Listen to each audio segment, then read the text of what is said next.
Le cancer de la prostate. Alors, il n'y a pas de prérequis pour suivre cette capsule, mais n'hésitez pas à la mettre en lien avec les autres capsules qui peuvent être sur le thème que vous pouvez lire ci-dessous. Les objectifs vont être de connaître les données essentielles de l'examen clinique du cancer de la prostate pour pouvoir l'intégrer ensuite dans une démarche clinique ostéopathique. Alors, le cancer de la prostate, il faut savoir que c'est un adénocarcinome plus ou moins bien différencié.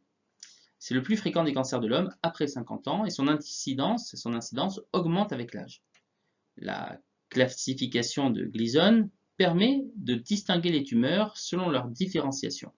Donc c'est un score qui est coté de 2 à 10. Elle permet d'établir une valeur pronostique, car à stade égal, le pronostic est d'autant plus mauvais que le score est élevé.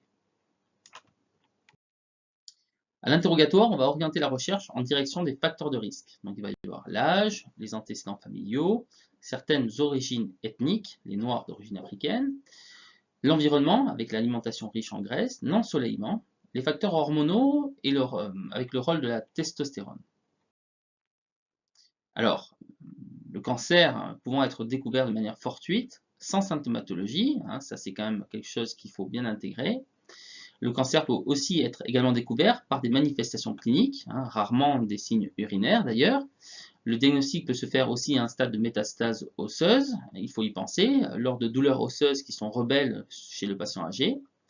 On peut avoir un œdème des membres inférieurs ou une altération de l'état général qui peuvent être en rapport avec un cancer de la prostate. À l'examen clinique, l'examen va rechercher des adénopathies locorégionales ou à distance, avec un ganglion de Troisier. Le médecin pourra rechercher donc par le toucher rectal s'il y a une anomalie de la prostate, sachant qu'elle peut être soit normale, soit évocatrice donc aussi d'une hypertrophie bénigne de la prostate. Il peut montrer une induration irrégulière, pierreuse d'un lobe.